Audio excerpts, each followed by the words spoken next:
Dans cette vidéo, nous allons voir comment créer une commande manuellement via le tableau de bord de notre boutique en ligne WooCommerce. Les commandes, normalement, sont créées automatiquement quand les clients passent commande par le site internet. Vous pouvez toutefois avoir besoin de créer vous-même une commande via le tableau de bord, par exemple pour un client qui va vouloir faire sa commande par téléphone parce qu'il aura des difficultés à le faire sur le site internet, ou pour vendre un produit qui n'est pas forcément dans la boutique.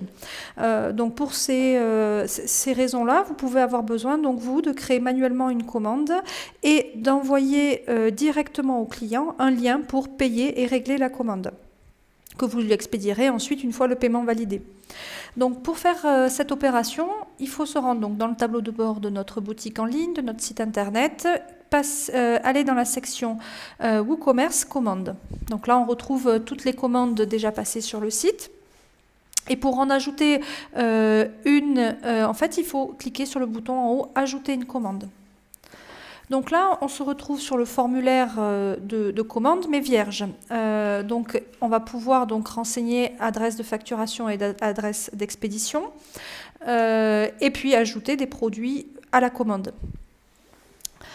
Donc, ici, on va commencer. Alors, tout dépend si c'est déjà un client de votre boutique ou pas. Si le client a déjà passé commande sur votre boutique en ligne, vous pouvez le rechercher ici, à l'aide du petit moteur de recherche. Vous commencez à taper son nom et il vous sera proposé. Adresse de facturation et adresse d'expédition se rempliront alors automatiquement avec les informations déjà renseignées par le client. Si c'est un nouveau client, alors à ce moment-là, vous laissez ici commande invitée et manuellement, vous allez renseigner l'adresse. Donc ici, je vais mettre Jean Dupont. Voilà, une adresse, une ville, un code postal. Voilà, bon, si les informations voilà, sont facultatives. Je renseigne aussi l'adresse d'expédition. Donc là, je peux directement copier l'adresse de facturation pour aller un petit peu plus vite si c'est la même. Si elle est différente, bien sûr, je saisis les informations différentes. Voilà, donc ça suppose que par téléphone ou par mail, vous ayez bien récupéré toutes ces informations. Ensuite, je vais ajouter des produits à la commande. Donc je clique sur ajouter un produit, puis ajouter un produit de nouveau. Donc là, par exemple, je vais chercher, c'est le produit miroir que la personne souhaite commander.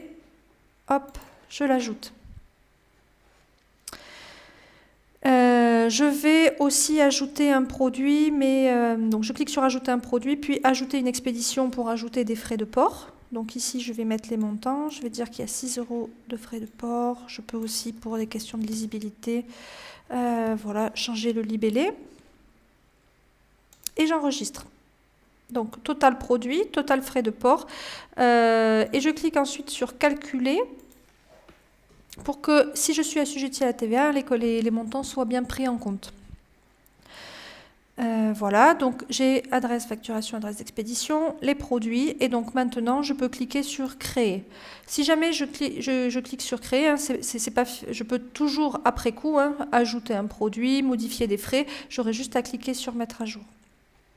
Par contre, le fait d'avoir cliqué sur créer a généré ici l'apparition d'un lien, page de paiement du client. Si je clique dessus, donc là je vais faire clic droit ouvrir dans un nouvel onglet pour garder ma page de commande active. Je clique donc sur ce lien-là et en fait j'arrive sur la page de paiement de la commande que je viens de créer. Donc j'ai un récapitulatif produit avec les frais d'expédition, la TVA, etc. Et la personne ici qui a donc cliqué sur le lien peut donc choisir le moyen de paiement, accepter les CGV et payer sa commande. Si jamais vous avez ici non pas utilisé un compte invité, mais si vous avez recherché un compte client existant, à ce moment-là, le lien là ne sera accessible qu'aux personnes qui se seront connectées avec ce compte-là. C'est-à-dire que vous ne pourrez pas le prévisualiser. La personne sera invitée à se connecter pour finaliser sa commande. Voilà, et donc après, ensuite, une fois que la personne a fait son paiement, que celui-ci est validé, vous traitez la commande comme les autres sur votre boutique. Voilà, vous venez de voir comment ajouter manuellement une commande via le tableau de bord.